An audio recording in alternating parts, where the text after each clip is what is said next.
The minivan buzzed with excitement. It was a scene of pure joy and anticipation, a group of friends embarking on an adventure they had been planning for months. The air was thick with the kind of energy that only comes from the promise of new experiences and the thrill of the unknown. Laughter filled the air, punctuated by excited shrieks and friendly bickering. Conversations overlapped as everyone tried to talk at once, sharing stories, jokes and plans for the days ahead. The van was a bubble of happiness, a moving capsule of camaraderie and youthful exuberance. Max, the self-proclaimed leader, adjusted the rearview mirror, his eyes twinkling with anticipation. He had always been the one to rally the group, to turn ideas into action. Today was no different. His mind raced with thoughts of the trails they would hike, the campfires they would build, and the memories they would create. Beside him sat Maya, the level-headed one, her lips curved into a smile as she navigated. She was the planner, the one who made sure they had everything they needed. Her calm demeanor balanced Max's enthusiasm, creating a perfect harmony that kept the group on track. This camping trip had been long overdue, a much-needed escape from the mundane routine of our lives. Each of us had been caught in the grind of work, studies, and responsibilities. This trip was our collective breath of fresh air, a chance to break free and immerse ourselves in nature. In the back, Liam, the Joker, was busy teasing the twins, Emily and Ethan, their faces flushed with a mixture of excitement and apprehension. Liam's antics were a constant source of laughter, his quick wit and playful nature a glue that held the group together. Emily and Ethan, though often the targets of his jokes, adored him for it. They craved adventure, a chance to reconnect with nature and each other. The city had a way of making us forget the simple joys of life, and this trip was our way of reclaiming those moments. We yearned for the serenity of the forest, the thrill of the unknown, and the bonds that would be strengthened through shared experiences. Little did they know, the Whispering Woods held more than just the promise of adventure. A chilling secret lurked in its shadowy depths, waiting to be unveiled. The forest, with its ancient trees and hidden paths, was a place of mystery. It whispered secrets to those who listened, secrets that had been buried for centuries. As the sun began its descent, casting long, eerie shadows across the winding road, the minivan finally lumbered to a stop at the edge of Blackwood Forest. The golden hues of the sunset bathed the landscape in a surreal glow, making the forest appear both inviting and ominous. The road had been long, but the real journey was just beginning. The friends piled out, stretching their stiff limbs and breathing in the crisp, pine-scented air. The forest air was invigorating, a stark contrast to the stale atmosphere of the van. Each breath felt like a cleansing ritual, washing away the fatigue of the journey and filling them with renewed energy. A shiver ran down Max's spine, but he quickly dismissed it, attributing it to the sudden drop in temperature. He was determined to stay positive, to keep the group's spirits high. Yet there was an unspoken tension, a feeling that something was watching them from the shadows. The forest stood before them, a dark and imposing wall of ancient trees. The trees seemed to whisper among themselves, their leaves rustling in a language only they understood. It was a place that demanded respect, a living entity with a soul of its own. Sunlight struggled to penetrate the dense canopy, leaving the forest floor cloaked in perpetual twilight.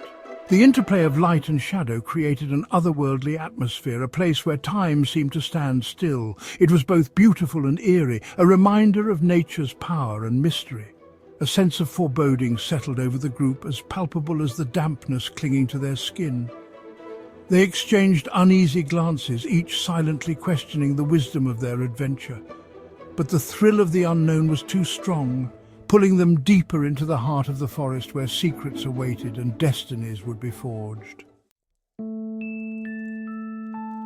They unloaded the van, their voices echoing strangely in the stillness of the woods. Each rustle of leaves, each snap of a twig seemed amplified, setting their nerves on edge. The forest seemed to hold its breath, as if it were a living entity watching their every move. The air was thick with anticipation, and the dense canopy above blocked out most of the sunlight, casting long, eerie shadows on the forest floor.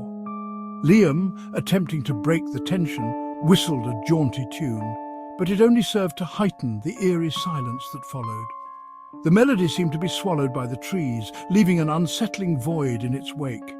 The others exchanged uneasy glances, their smiles faltering as the weight of the forest's silence pressed down on them. Following a barely there path, we ventured deeper into the woods, our backpacks laden with supplies.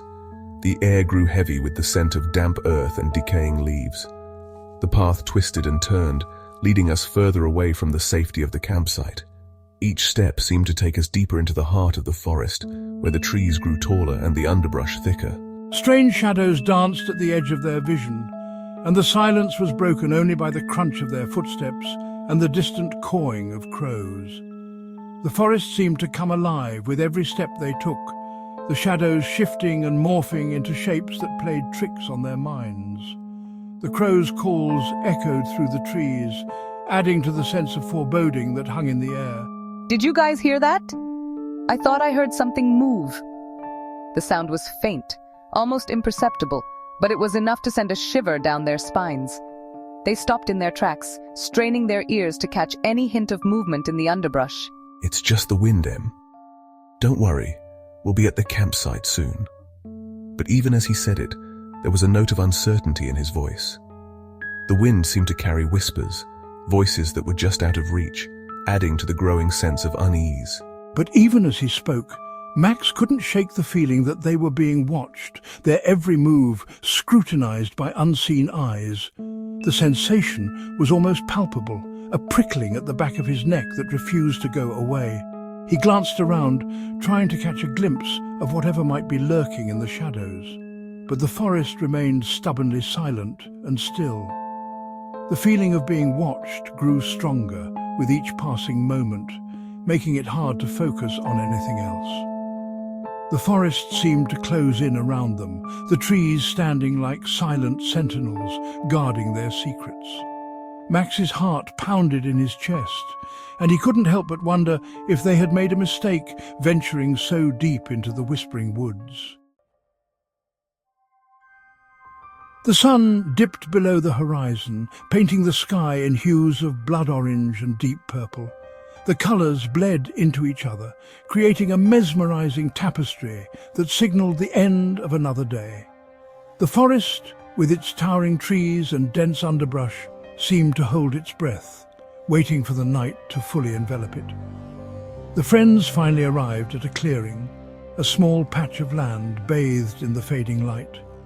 They had been hiking for hours, their legs weary and their spirits high. The clearing, with its open space and view of the sky, felt like a sanctuary amidst the dense forest. They dropped their backpacks with a collective sigh of relief, grateful for the chance to rest. A sense of relief washed over them as they hastily set up camp, their movements almost frantic in their urgency. The sun's last rays were disappearing, and they knew they had to get everything ready before darkness fully set in. Tents were pitched, sleeping bags unrolled, and a fire pit quickly assembled. Their hands moved with practiced efficiency, each person knowing their role in the setup. A campfire crackled merrily in the gathering darkness, casting flickering shadows that danced and swirled around us. The fire's warmth was a welcome contrast to the cool night air, and its light provided a sense of security against the encroaching darkness. The flames seemed to have a life of their own, leaping and twisting in a mesmerizing dance. As they huddled around the flames, sharing stories and laughter, the forest seemed to press in closer, the darkness beyond the firelight taking on an almost sinister quality. The trees, once majestic and serene, now appeared as looming sentinels, their branches reaching out like skeletal fingers. The laughter of the group felt like a fragile barrier against the unknown that lurked just beyond the circle of light. This place gives me the creeps. The words hung in the air, a stark contrast to the earlier joviality. It was as if the forest itself had heard the comment and responded with a deepening silence. What do you expect, Ethan? It wouldn't be a proper camping trip without a few ghost stories. The attempt at humor was met with a few chuckles, but the tension was palpable. Everyone knew that the forest had its own stories, whispered by the wind and carried through the rustling leaves. His words were met with uneasy silence. The group fell quiet, each person lost in their own thoughts. The fire crackled, filling the void with its comforting sound, but it couldn't dispel the feeling of being watched. A chill wind swept through the clearing, carrying with it a low, mournful howl that seemed to come from the depths of the forest. The sound was eerie, like a distant wail that sent shivers down their spines. It was a reminder that they were not alone, that the forest was alive and aware of their presence. The friends exchanged nervous glances, their laughter dying in their throats. The wind's howl had unsettled them, and the once cosy campfire now felt like a fragile shield against the vast unknown wilderness. Max, determined to salvage the mood, launched into a light-hearted anecdote about a previous camping mishap, but his words sounded hollow even to his own ears. He spoke of a time when they had forgotten to pack enough food and had to survive on granola bars for 2 days. Normally the story would have elicited laughter, but tonight it felt out of place. The forest held its breath, listening, watching. The trees stood tall and silent, their leaves rustling softly in the breeze.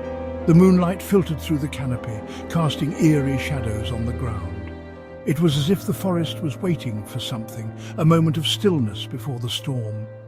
The friends huddled closer to the fire, seeking comfort in its warmth and light, but the feeling of unease lingered, a shiver down their spines that refused to go away. As the night deepened, the temperature plummeted, sending a bone-chilling cold seeping into their bones. The friends huddled closer to the fire, seeking solace in its warmth and the comforting crackle of burning wood. But the stories and laughter had ceased, replaced by an uneasy silence punctuated by the occasional nervous whisper. Did you hear that? I thought I heard someone calling my name. It's just the wind playing tricks on you. But his voice lacked conviction. He too had heard the voice, a faint ethereal whisper that seemed to come from the heart of the darkness. A sudden cracking sound from the woods beyond the firelight sent them all scrambling to their feet, their eyes wide with fear. For a moment they stood frozen, their breath caught in their throats, listening intently. But the only sound was the relentless howling of the wind and the pounding of their own hearts.